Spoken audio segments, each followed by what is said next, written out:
Hollywood blockbuster movies can have an entrancing effect on us, ensnaring our minds beyond the point of real thinking. When caught up in the moment, we often ignore the little inconsistencies in the worlds of our protagonists, too distracted by our hero's plight. However, sometimes you watch a film a second time and notice, once the first time chills have worn off, that there are some huge mistakes that make zero sense. You see the error and can never unsee it, and you point it out to your friends assuming they'll agree, and instead you're met with shouts of, "Oh, who cares? I'm Cy for WhatCulture.com, and these are 10 insane things in massive movies that everyone just ignores." Number 10, Back to the Future. Biff still hangs around. A classic light-hearted film for all ages, Back to the Future suddenly turns much darker in the third act. The normally comical villain Biff Tannen comes across Marty's mother in her prom dress and quickly decides to force himself on her. Not a misunderstanding of her signals, but a very direct criminal assault. This is resolved when his father George arrives to defeat Biff and save the day. We return to 1985 to find out that Marty's intervention changed his family for the better. His timid and unsuccessful father is now an author, his aged, overweight mother is youthful and happy, and his loser siblings are now successful. Many assumed we'd see Biff in jail for his crime, or at least referenced as such, but were shocked to find him hanging around the house as though nothing had happened. It's been 30 years for the adult, so maybe they've forgiven, but Marty just accepts it and goes on to admire his new truck as though he hasn't seen this man assault his mother barely 10 minutes ago. Number 9, Jurassic Park. The T-Rex enclosure is suddenly a cliff. The T-Rex breaking out of its enclosure will forever be one of cinema's greatest scenes. The slow build-up of tension, the rumbling ripples in the water cup, all leading to the inevitable terrifying reveal of the fearsome dinosaur. Even 25 years later, the mix of CGI and animatronics is spectacular. Alerted to the presence of the kids in the lead car, the towering dinosaur smashes its way through the sunroof and flips the vehicle in an attempt to get them. When it fails, the T-Rex begins to push towards the enclosure, at most about 30 feet from where it broke through the fence. Cut to our heroes now hanging over an enormous cliff. Perhaps those little arms are better at climbing than we imagined, but it seems as though someone got a bit carried away during the shoot and forgot to do a continuity check. I understand why they went for it, as the later scene of them ascending and then rather rapidly descending from the tree is a great addition to the film, but having said that, would it have been so hard to have it knock them over the other side of the road?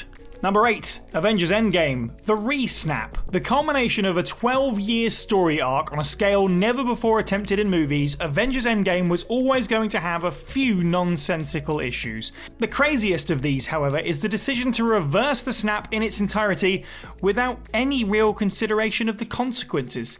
Think about what would happen in the 5 years since the snap. Half the world's farms would be unused, half the world's housing would be unusable, and there would be shortages of all major products and medicines. It's even mentioned in the film the world is better off post-snap, with reductions in crime, poverty and famine. However, they never even consider doing several smaller snaps, using Thor or even reviving Vision to do so. Suddenly adding 3.5 billion people back onto a world that lacks the infrastructure to sustain them is a death sentence, not only to them but to those who were never snapped in the first place. The world would immediately face food shortages, rampant homelessness, and poverty on a scale never before seen pre-snap. Good job, Avengers. Number 7, Alien. Why does a facehugger exist at all? The design of the xenomorph is iconic among sci-fi and horror fans. Created to be equal parts terrifying and enigmatic, you were never meant to understand it in its entirety. Ridley Scott decided to give the alien a reproductive cycle as alien as the creature itself in order to keep the audience on its toes. The problem is that makes no sense at all. Why would a queen lay a facehugger egg for the facehugger to hunt live prey to lay a xenomorph egg when it could just lay the xenomorph egg? You can't even retroactively use the prequels to explain this, because all David ever creates is a xenomorph itself. An android would never create a redundant middle creature, there's no logic to it. They're meant to function like an insect hive, and no insect species spawns an entirely separate creature in order to reproduce.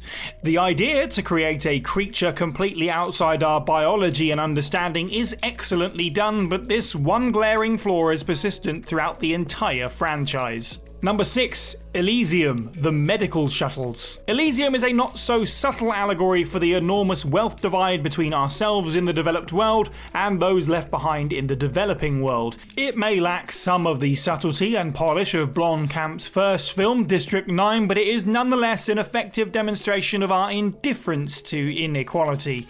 You sympathise with and support Max da Costa's struggle, and you vilify Delacourte's decision to attack and deport refugees, even as our own world runs a similar course. The hypocrisy within our society and our indifference towards a solution is laid bare, at least until the ending. Dying to grant everyone on Earth citizenship to Elysium, medical shuttles immediately begin flying to Earth to treat everyone's illnesses. The problem is, although we absolutely can do more to help the developing world, we don't have the solutions to their problems sitting unused in a warehouse. It is far more complicated than that, and by ending it in this way, Blomkamp trivialises the scope of the issue within his own world. The people of Elysium come off not as aloof and greedy as parallels of our own world, but psychotically malicious and dangerously short-sighted. Number 5. Terminator. Why don't infiltration units actually infiltrate? The first Terminator film follows an early model infiltration unit sent back to kill Sarah Connor. The T-800 is intelligent, but not quite intelligent enough to pass as human, only designed to breach human defences before opening fire.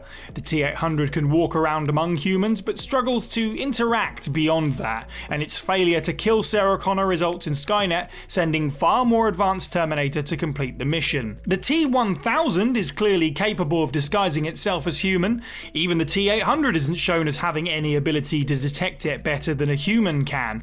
And yet the T-1000 stays in one form and immediately chases its target every single time it sees it, which lets them clearly know that that's a Terminator.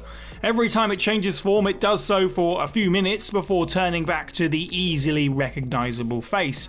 Imagine, if you will, the hospital scene. Had the T-1000 remained in the form of a security guard, he could have approached as though ignorant to who Sarah and John were, and then, boom, sudden attack. Not only would the film have made far more sense had the Terminator been constantly changing forms the whole time and trying to sneak up on our heroes, but it probably would have made some cool kind of Terminator the Thing hybrid, constantly paranoid about everyone around them. Number 4. Marvel Cinematic Universe. The technology. In the 1940s, Red Skull orders Armin Zola to study the Tesseract, believed initially to be Asgardian technology, but later revealed to house an Infinity Stone. The film seems to indicate that within a few months of acquiring this artifact, they're able to build advanced energy weaponry well beyond the technology era of the time. After Hydra's defeat, both Zola and the Tesseract end up in America's hands.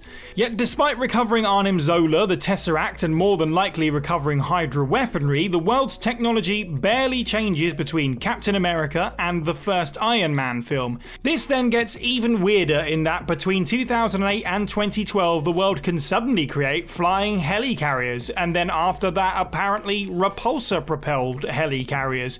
You might try to explain that technology begins to develop faster due to the influence of people like Tony Stark and Bruce Banner, but this just begs the question as to why these two men were forever kept in the dark. Tony Stark is clearly smart enough to build some pretty advanced stuff without alien technology to study, but even when faced with overwhelming danger, they never clue him into the inner circle.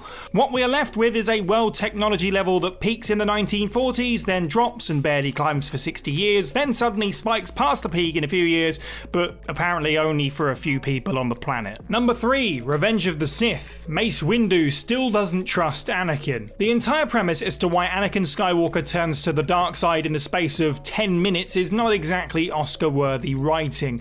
A cringe-inducing love story between two actors with zero chemistry isn't what we deserved, but it was functional. Throughout the story, the Jedi Council, in particular Mace Windu, are concerned, rightly so, that Anakin is conflicted. For this reason, they do not promote him to the rank of Master despite putting him on the Council. They make almost zero attempt to explain it in a way that gives him any reason at all not to hate them, and in spite of this, Anakin still sides with the Jedi and reveals Palpatine's plot, surely then earning their trust. But Mace Windu inexplicably tells him he won't include him in the arrest without thanking thanking him or telling him this will earn him the council's trust. Instead, Anakin is left to dwell on his worst anxieties and turn to darkness.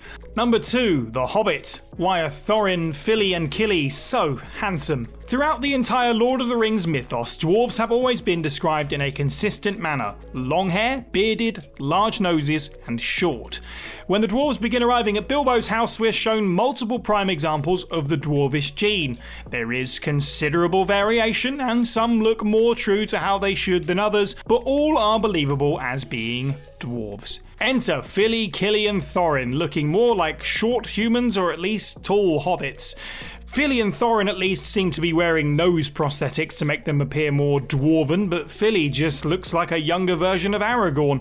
He looks nothing like a dwarf of any description throughout the entire series of movies and literature, and it makes you wonder if this was done to make the unnecessary love story with elf Tauriel more believable. This was almost certainly done due to actor John Rhys-Davies' nightmarish experience with the prosthetics required to make him look like Gimli. However, it would have been far more seamless to have made all the members of the group at least match.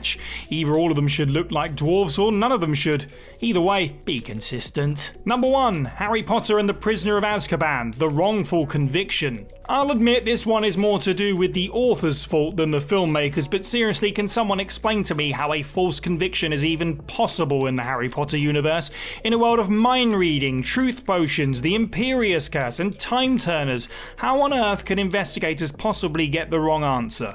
We can possibly explain why they may refuse to use the Imperius Curse, as it is forbidden black magic, and you can defend against mind reading through the use of occlumency, but we're never told that it's possible to resist a truth potion in any way at all, and one is even used in the next film to force Barty Crouch Jr. To confess. And as for the time turner, it seems baffling to include a device which could easily be used to go back in time and prove Sirius Black's innocence, but have its canonical use being to allow Hermione to do extra classes. Brilliant. We're supposed to suspend our belief to such a degree that we believe a criminal justice system would ignore such powerful tools of truth finding in a murder investigation.